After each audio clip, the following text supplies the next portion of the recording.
50 years.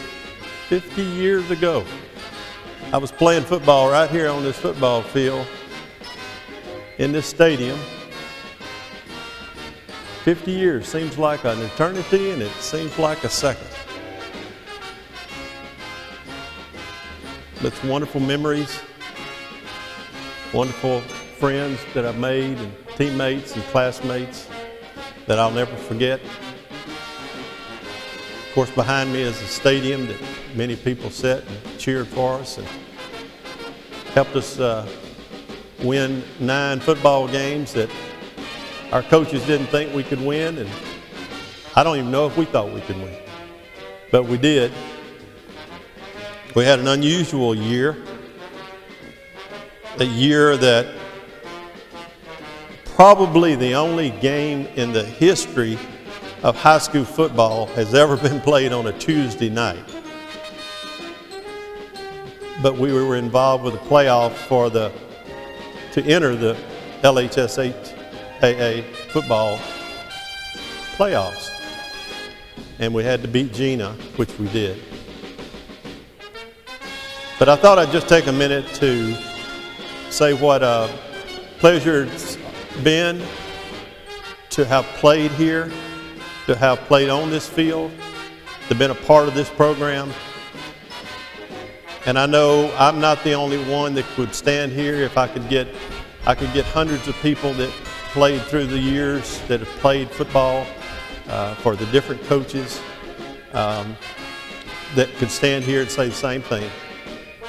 That it's a tradition that we hope goes on and on for years, that we win championships, and most of all, that we build character and we build young men that can go out into society and be successful. So I just wanted to take this opportunity while I'm walking by here and at this stadium to say how much I appreciate Winnfield Senior High School Tigers. Folks, tonight we want to get together with 3 of the gentlemen who 50 years ago came to Winnfield to build a football program and an athletic program, and take just a few minutes and learn a little bit more about them and honor them for their service to Winnfield and Winnfield athletics, and certainly Winnfield academics as well. Tonight we have with us Coach Bamberg, Coach Bankston, and Coach Dozier. Each one of them came to Winnfield in 1966 from various places, and we're going to let them tell us a little bit about where they were and how they arrived in Winnfield, and a few questions and about their stay here and what's kept them here, and we're going to talk a little bit about the 66-67 team. Start with Coach Bankston came in the spring of 1966, was the head coach at Faraday, that's what I know, and there were some rules involved. You couldn't coach on the field. Am I right? That's correct. Tell us a little bit about it. I came in 1966.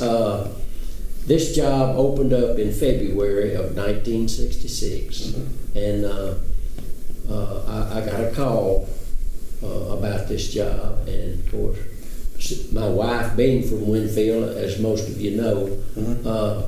We were very interested in Winnfield. We'd played Winnfield the previous year while I was at Faraday, mm-hmm. and I was impressed with the school, the stadium, and all phases of the athletic program there.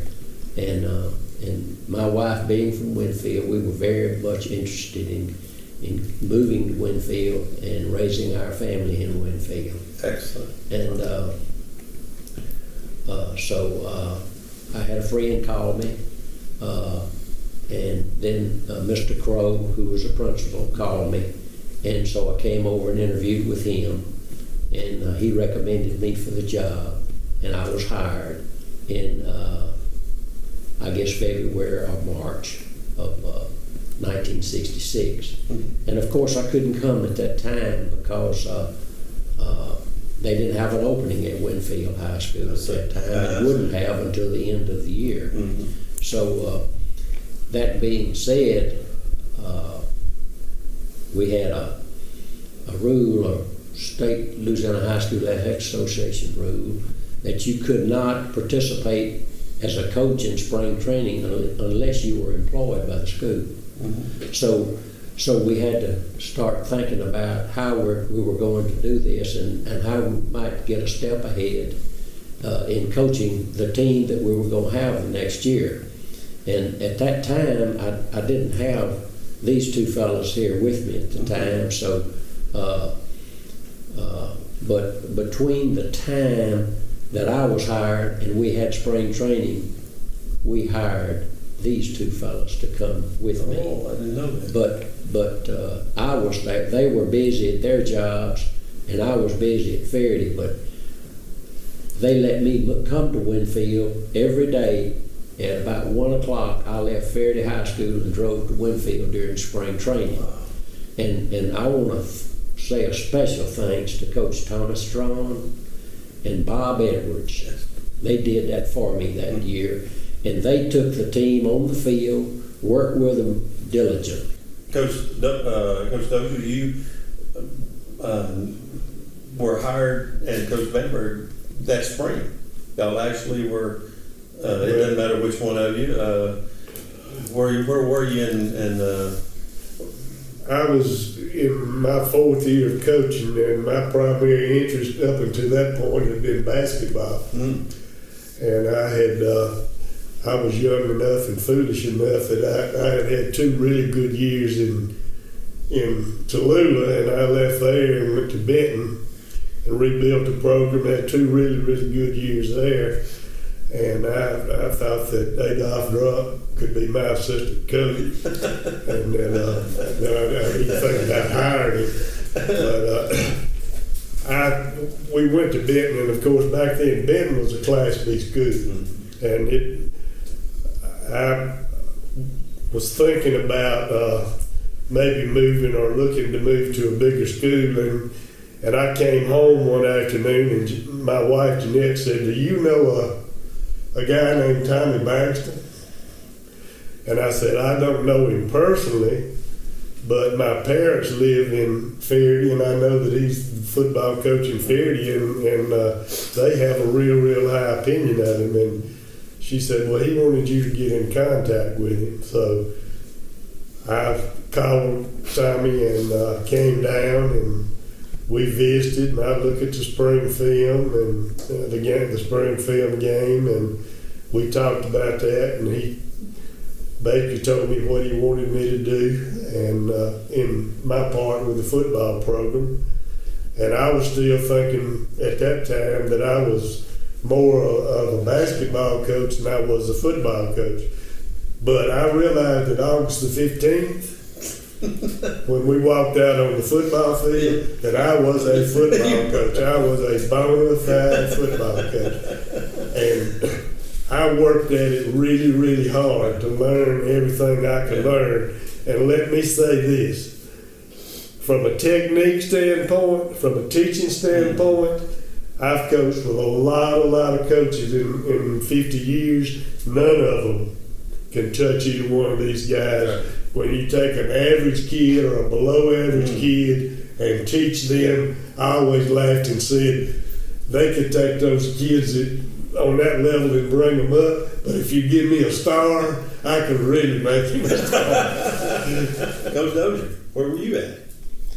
I was at a little place called Glen Oaks High School in Baton Rouge. Little old place. At that time, yeah, it was a brand new school that had opened a year before I went there. And I was the 9th and 10th grade coach. And fortunate, I went with a guy named Mel Didier. Most meetings I'd ever been to in my life on techniques of doing a certain thing. Everything had to be done by a certain step, movement, etc. Learned a lot in 3 years under him. I kind of was feeling out the thing to move into varsity coaching because there was not going to be an opening at there. except 9th and 10th grade. And we were fortunate. We were undefeated for 3 years in 9th grade and 10th grade. But anyhow, there was an opening developed in Fairleigh, Louisiana, because somebody was leaving there going to Winnfield. Oh, okay. So I went up and applied and interviewed, and they wanted to hire me.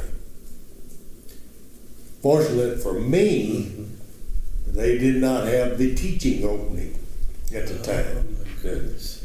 And they kept putting it off and putting it off. And then one night I got a phone call from a Tommy Bankston that was in Fairleigh at the time, but driving to Winnfield, and offered me a chance to come look at the school and make a decision, because they were going to have an opening in the teaching area. So I came up and looked at the facilities, got to meet with him a while, was hired the same day. My contract was a handshake with the superintendent. And as far as I know, that's the only contract I ever signed. You know. And then I accepted the job, and I drove up 2 days a week during spring training and observed from the side. Yeah, you didn't know it. I didn't know it. And then I drove up and called the spring game, because that was legal. I couldn't coach. I could just call the plays. You remember that? I don't. You can't tell them what to do. No, You got to just call. Never knew that. Never. 50 years, never knew that. And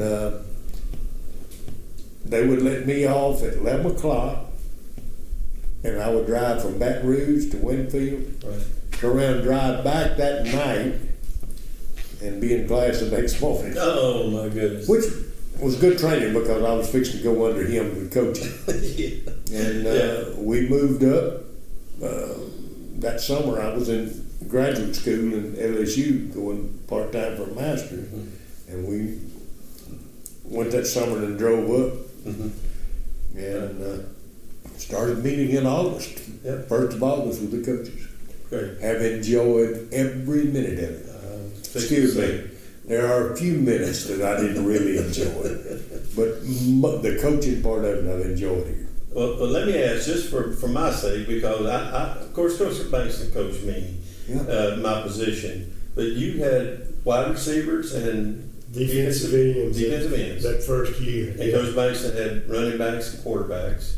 And defensive back. And defensive backs. Yeah, you coached me. And you had both offensive and defensive linemen. Right. And Coach Edwards had linebackers. Oh, that's right. And punters. And punters. And most people don't know how good a punter that guy was. I think we could use him today. He could always, at 60 years old, outkick every ball we had. I got to tell you this, and this is the one thing I remember about Coach Edwards. Of course, he had his little nickname, and all these people that are watching this are going to know his nickname. But I think, I may be wrong, he always wore dress pants. I think he wore a coaching shirt, but he always wore dress pants. Am I right? I don't remember him ever wearing a pair of coaching pants. He wore dress pants to practice. Or khakis. Or khakis. That was it. And he didn't say a lot, just coached. And I thought a lot of him. Well, I think all the players, if they're watching and if they have a chance to watch this, would agree. I don't think we could have asked for any better.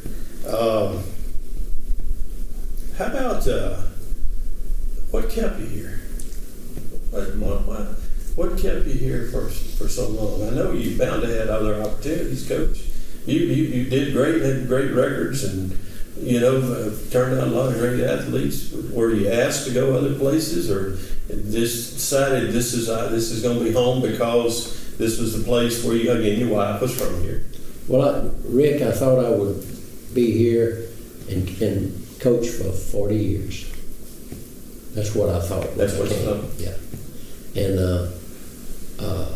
I like Winnfield. I knew a lot of people here because I'd been associated with Winnfield for 10 years prior to coming. Right.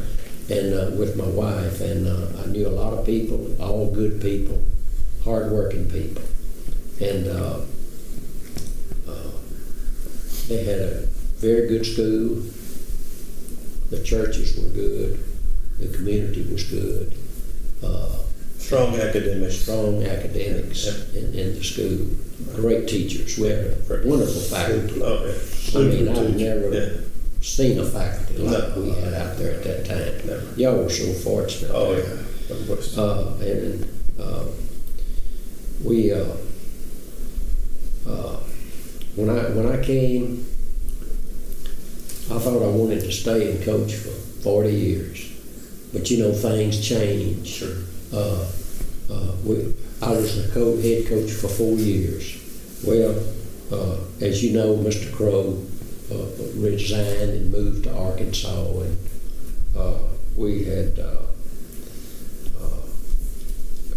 some integration at that time, if you'll remember, about 1969. That's right. 70. Very well. And Mr. Russell Terry walked in that office one day and told Master Crow, he said, "Get Bankston up here, I need to talk to him." So he came up there and he said, "You want to be the principal?" I said, "No, sir. I want to coach." Yeah. He said, "Well, we want you to be the principal. And being the good employee you are, Yeah. I figure you'll do what we ask you to do." That's almost like saying you are going to be. So I said, "Okay, if that's what y'all want me to do and you thinking I can do that, I'll be glad to do it." Right. So I became the principal, and then I got deeper roots into the community. And I enjoyed it so much because we had a great faculty at that time, and Joe was moved to the head coaching That's what I job, asked you, yeah. and Jerry was there, and Right. we just kind of moved, just kept on moving. Mhm. And the year after that, Joe and Jerry took them to the state championship. That's right. See, in Remember it well. 1971, Right. which was, and everything was working smooth. Yeah. And then the superintendent's job came open, and Mr. Terry comes and said, "You want to be the superintendent?" I said, "Not really." I said, "I'm enjoying being out here." He said, "Well, you're going to be You're gonna be the superintendent." superintendent. And so I said, "Well, we'll see." Anyway, that's the way it wound up. And I enjoyed that. But I guess my favorite thing to do in the world was coaching and principalship. I love both of those. Enjoyed it so much, and we got involved with the community, and the best thing that ever happened to me in my life, one of the 3 or 4 best things that ever happened to me in my life, was moving to Winnfield, That's great. because it was a great place to live, a great place to raise your family, Right. and some of the greatest people in the world right here. Right. And how about Coach? Doug, feel the same way? Yeah, basically, But and you felt enjoyed like, the coaching part. I know, did you always feel like this was home though? Once you established In roots Winnfield, here? I never had a doubt. I moved there. My mother lived 40 miles or Right, you were 40 Virginia, miles away. right? Yeah, and speaking of job opportunities, I was offered I know several, you were. and I rejected all of them. Right. Coach Benberg, you did a similar thing. I know you moved all around coaching in different areas, but yet you stayed here and raised your children, and I guess it's just been home to you, right? It's all well, yeah. It was home, and again back to the 1970 thing. I had back then.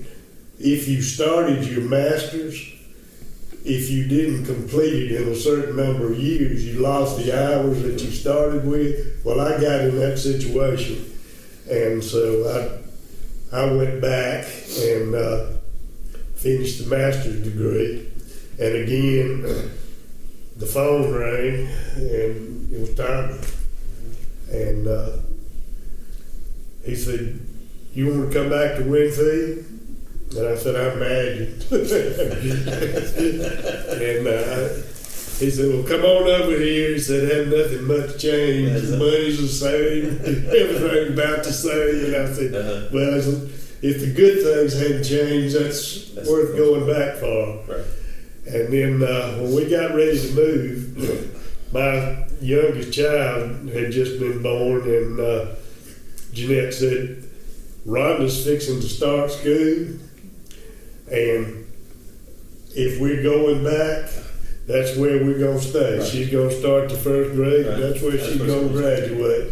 I can. And I said, well, seems like that's where we were the happiest. And I said, there's no question that that's a place where I learned the most Right. as a beginning football coach. And I said, yeah, that's where we need to go back. And then I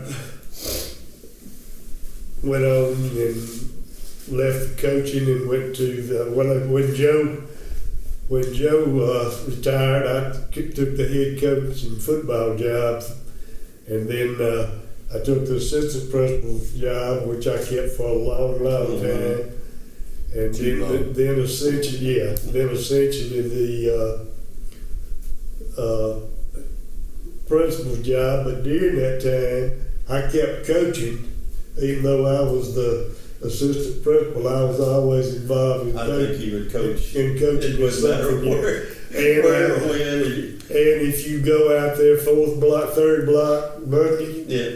I will be there Yeah, I know. coaching. They said, in fact, somebody asked my wife, said, what does Jerry do? She said, he coaches. He coaches. And Joe told somebody one time, they asked him, said, what's Bamberg's hobby? And Joe said, coaching. Coaching. So that's And what a I golf do. cart. That's And what I riding a do. golf cart. And golf carts. That's what I do. I know you're happy with your careers. I know you all are happy with what's happened here. You wouldn't have stayed here as long as you did. I don't think you'd do anything different. You would have already done it. Coach had a chance 4 times to go to Gina. I know you had a chance to do whatever you wanted to do. Has it been worth it? Oh, yeah. I think, and Tommy can correct me, but I may be speaking out of turn, but I think after that first year, maybe the second year, he had a chance to go to Louisiana College as the head football coach. I would say so. And I remember him talking to me and you about going with him if he took the job. But some way or And I another, was Unfortunately, Winfield was more attractive for some reason. And we would have gone. I think we both would have gone. The Lord took care of me there They sure because did. they closed down the program Because 2 we years were later. You know, we would have. Jerry Hightower went down there and they Yeah. closed down the program. And my last question, this is one we'll just generalize, is your memories of the '66 team. Yeah, Coach, you Coach talked Moore. about that. Well, that was one of the greatest years I've ever had in coaching. What made it so good was we had a wonderful group of football players who bought into everything that we presented to them. They bought into the program and they proved it on the field. And that has been a great carryover for the last 50 years, I think. And not that it was bad before then, Right. but it got to be a little different. And I think one of the turning points of that season was the night we beat Tallulah in the rain, pouring down rain, in which Winnfield had never beaten Tallulah before, as I understood it. Yep. And that gave everybody confidence. Yeah. And they bought into the program. And the '66 team may not realize this, but you've had a great influence on football for the last 50 years at Winnfield High School.